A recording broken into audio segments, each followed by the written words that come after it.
ആ മുതിർസ്വരം, ദുഃഖത്തിന്റെ നെരിപ്പോടിനെ നിഷ്പ്രഭമാക്കുന്ന സ്വരം ആരുടേതാ? ജന്മങ്ങൾക്ക് ആധാരം കർമ്മമാണെന്ന് അറിയിക്കാൻ നിങ്ങളുടെ ആരാധനാമൂർത്തി ഞാൻ, സ്ഥിതിപാലകനായ വൈകുണ്ഠനാഥൻ.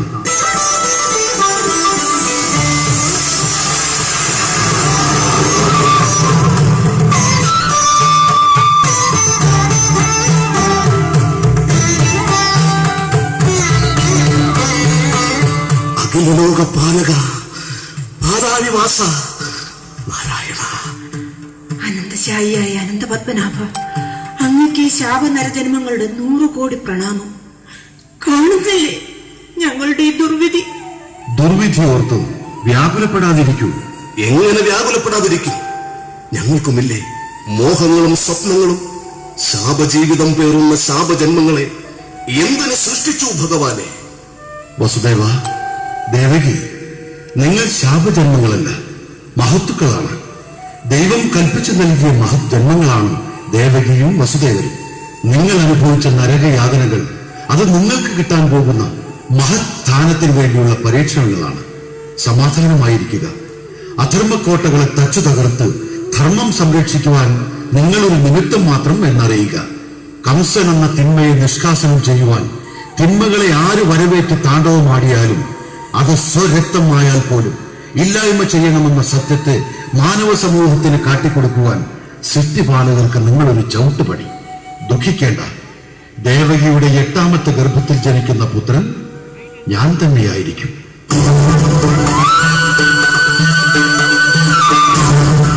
നാരായണ. നരജന്മങ്ങൾക്ക് സ്ഥിതിപാലനം ചെയ്യുന്നവൻ നാരായണൻ. ചോദ്യങ്ങൾക്ക് ഉത്തരം നൽകേണ്ടവനും ഞാൻ തന്നെ, നാരായണൻ. വസുദേവ, ചോദ്യങ്ങൾ ചോദിക്കൂ. ഉത്തരം നൽകാൻ ഞാൻ തയ്യാർ. അറിവില്ലായ്മ കൊണ്ട് പുലമ്പിയ പുലമ്പലുകളെ ക്ഷമിക്കണം, പൊറുക്കണം. ഈ ഉള്ളവരോട് പൊറുക്കണം. നരകത്തീയിൽ വെന്തെരിയുമ്പോൾ അതിലെ കാരണക്കാരെ പഴി പറയുന്നതിൽ തെറ്റില്ല. പക്ഷേ അതിന്റെ കാര്യകാരണങ്ങൾ അറിഞ്ഞതിന് ശേഷമാണെങ്കിൽ മാത്രമേ തെറ്റുള്ളൂ. വസുദേവരും ഒരു മനുഷ്യനല്ലേ? ഇതെല്ലാം മനുഷ്യ സഹജമാണ്. പ്രസവിച്ചു കഴിഞ്ഞാലുടൻ നരഹത്യ നടത്താൻ ഒരുമ്പിട്ട് നിൽക്കുന്ന കംസൻ എന്ന എന്റെ സഹോദരന്റെ കണ്ണു വെട്ടിച്ച് ഈ കുഞ്ഞിനെ ഞാൻ എങ്ങനെ വളർത്തും? അതെ, ഉറക്കമൊഴിച്ച് കാത്തിരിക്കുന്ന കംസന്റെയും അംഗരക്ഷകരുടെയും കണ്ണുവെട്ടിച്ച് ദേവകി എങ്ങനെ പ്രസവിക്കും? വിഷമിക്കേണ്ട. നാടകം തുടങ്ങിയാൽ അതിനൊരു ശുഭകരമായ അന്ത്യം വേണ്ടേ?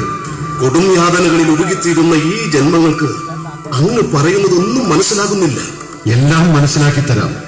കണ്ണീർ പൊഴിക്കാതെ പുത്തനുഷസ്സിന് വരവേൽക്കാൻ തളരാതെ ഇരിക്കണം നിങ്ങൾ. സ്വയംഭൂവ മന്വന്തരത്തിൽ സുതപസ് എന്ന പ്രജാപതി കൃഷ്ണി എന്ന സഹധർമ്മിണിയുമായി 12 വർഷം എന്നെ ധ്യാനിച്ചു. അന്ന് ഞാൻ അവർക്ക് പ്രത്യക്ഷനായി എന്ത് വരം വേണമെന്ന് ചോദിച്ചു. ഞാൻ അവരുടെ പുത്രനായി ജനിക്കണമെന്ന് അപേക്ഷിച്ചു. അടുത്ത ജന്മത്തിൽ സുതപസ് കശ്യപനായും കൃഷ്ണി അതിഥിയായും ജനിച്ചു. ഞാൻ അവർക്ക് വാമന രൂപത്തിൽ പുത്രനായി ജനിച്ചു. അതിനുശേഷം കശ്യപനും അതിഥിയും പല ജന്മങ്ങൾ എടുക്കുകയും അപ്പോഴെല്ലാം ഞാൻ അവരുടെ പുത്രനായി ജനിക്കുകയും ചെയ്തു. അവർ തന്നെയാണ് ഇപ്പോൾ വസുദേവരും ദേവകിയുമായ നിങ്ങൾ. ഈ അവസരത്തിൽ അമ്പാടിയിൽ നന്ദഗോപർക്കും യശോദയ്ക്കും കൂടി ഒരു പുത്രി ജനിക്കും. ആദിപരാശക്തി അംശമായ മായാദേവിയാണത്. ആ കുട്ടിയെ എടുത്ത് ഇവിടെ കിടത്തി ദേവകി പ്രസവിക്കുന്ന കുട്ടിയെ യശോദയ്ക്കരികിലും കിടത്തുക. ബാക്കി നാടകം നേരിൽ കാണാം പോരെ? തഥാസ്തു. ലോകാ സമസ്ത സുഖിനോ ഭവന്തു. പാലാഴിവാസ.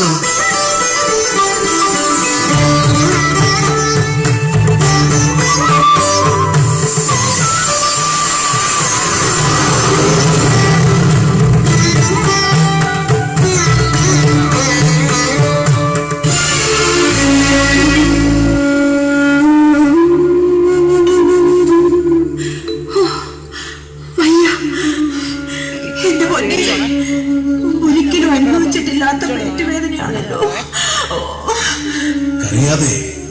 കരയാതെ ദേവകി. അപൂർണതയുടെ ബന്ധനത്തിൽ നിന്നുള്ള സ്വാതന്ത്ര്യത്തിന് വേണ്ടിയുള്ള വേദനയാണ്. ദുഃഖത്തിൽ നിന്നും ശാശ്വത പരിഹാരം നേടാനുള്ള വേദനയാണിത്. പുഞ്ചിരിയോടെ നേരിടും. ഇത് തിന്മയെ തോൽപ്പിക്കുന്ന കാലത്തിന് വേണ്ടി, സത്യത്തിന് വേണ്ടി, ധർമ്മത്തിന് വേണ്ടി. അമ്മ എന്ന നന്മയുടെ സഹനത്തിന്റെ കർണമാണ് ദേവകി നിന്റെ ഈ വേദന.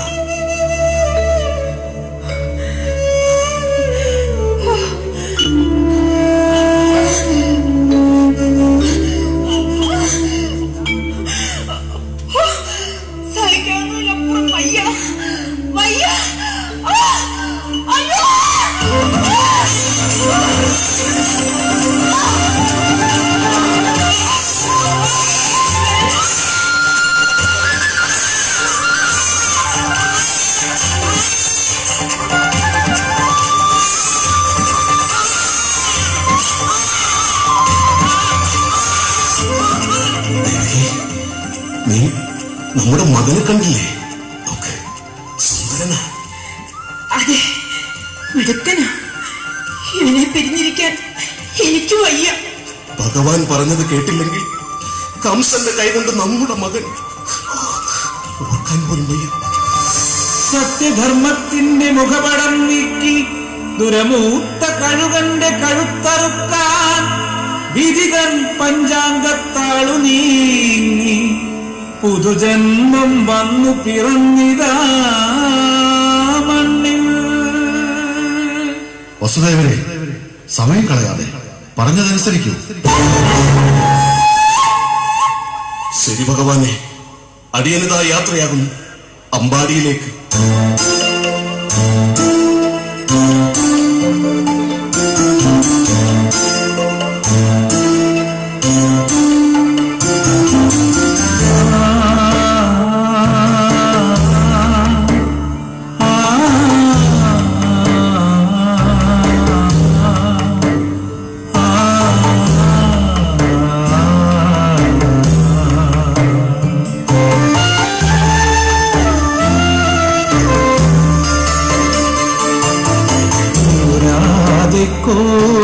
കോരിച്ചെരിയുന്ന പേമാരി ഉദയാകാനന്ദനം വിതാ.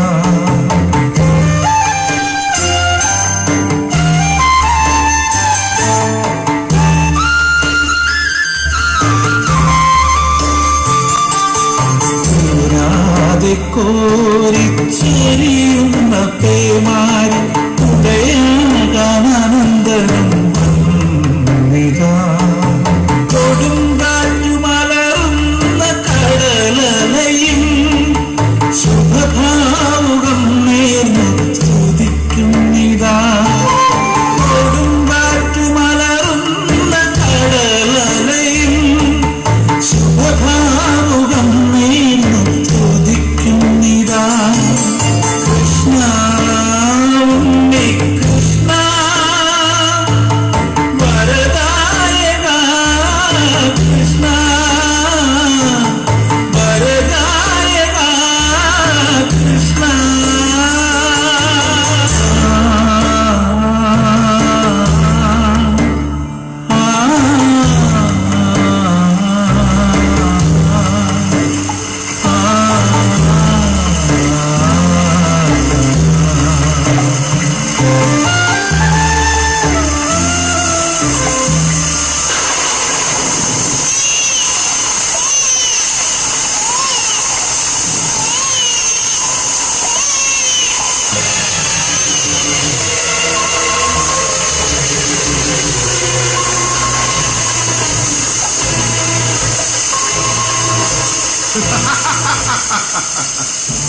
ദേവകി, നിന്റെ 8ാമത്തെ പുത്രനെ പ്രസവിച്ചു അല്ലേ?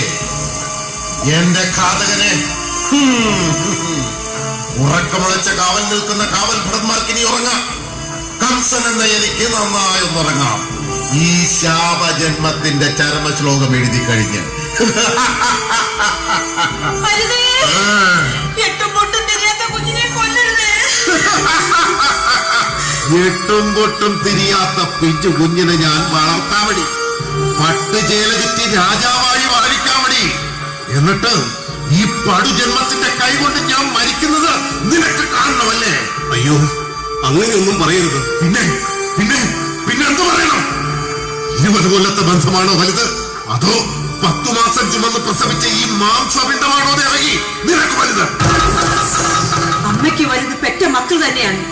ഹേ കംസ, ക്ഷമിക്കണം, പേര് ചൊല്ലി വിളിക്കുന്നത് തെറ്റാണെന്ന് ദേവകിക്കറിയാം. പക്ഷെ ഒരു സഹോദരനായി കാണാൻ ദേവകിക്ക് കഴിയില്ല. കൊലവാൾ ചുഴറ്റി സ്വന്തം സഹോദരിയുടെ മക്കളെ കൊന്ന പാവി, നീ മരിക്കാൻ വേണ്ടി പ്രാർത്ഥിക്കുക. ഈ അമ്മയായ ദേവകി. നിന്റെ ഒരു ശാപം. കരയടി, കരയം, ശപിക്കടി. എനിക്ക് വലുത് എന്റെ ജീവിതമാണ്. എന്റെ ജീവിതം മരണത്തിന് കൊടുക്കില്ല ഞാൻ. നിന്റെ 8ാമത്തെ പുത്രൻ എന്നെ വധിക്കുമെന്ന് മേഘസന്ദേശം. അത് അസംഭവ്യം. 8ാമത്തെ പുത്രനല്ലേ വധിക്കുമെന്ന് പറഞ്ഞത്? പക്ഷേ ഇത് പുത്രിയ, ദേവകിയുടെ 8ാമത്തെ പുത്രി. പുത്രി അല്ല, അല്ല, അല്ല വസുദേവ, ഇത് പുത്രിയല്ല, ഇത് പുത്രിയല്ല. എന്താ ഞെട്ടിയത്? പിഞ്ചു കുഞ്ഞിന്റെ രഹസ്യഭാഗം നോക്കി ആണാണോ പെണ്ണാണോ എന്ന് നോക്കുന്ന പ്രജാപാലൻ.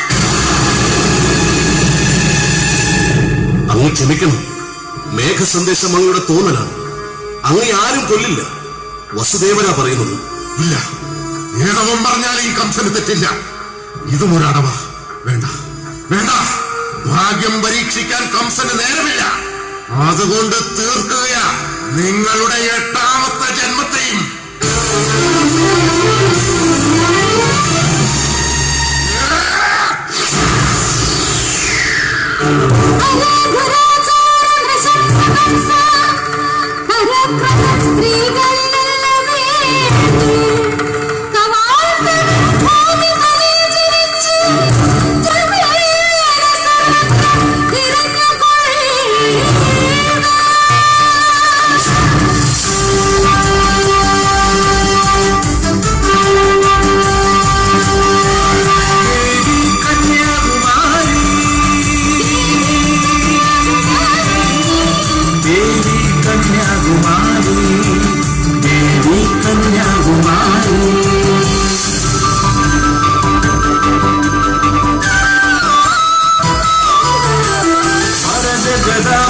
ശുഭലളിതാംബിക വീണാധാരിണി കരുണാംബ മുക്തി പ്രഭാമയി ശക്തി സ്വരൂപിണി ത്രിഭജന പാലിക വരദാംബ നാരദ വന്ദിത മുനിജന പൂജിത അമൃത മഹേശ്വരി പുണ്യവതി ദേവി ഭൈരവി ഹൈമവതി അനുപമ രൂപിണി വരവർണ്ണിനി ദേവി കന്യാകുമാരി, ദേവി കന്യാകുമാരി, ദേവി കന്യാകുമാരി, ദേവി കന്യാകുമാരി.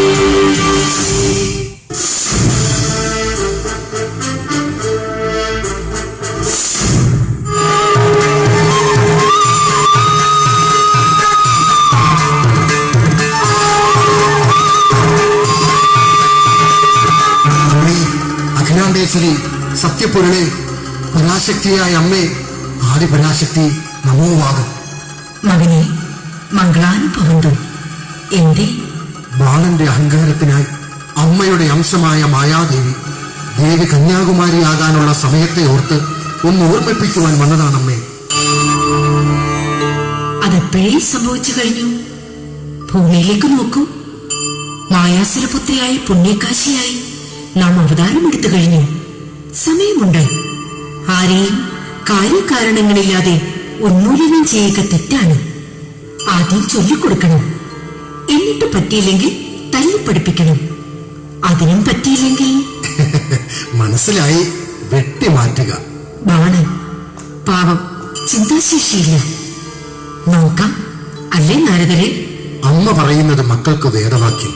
പോയി വരട്ടെ അമ്മേ. തഥാസ്തു.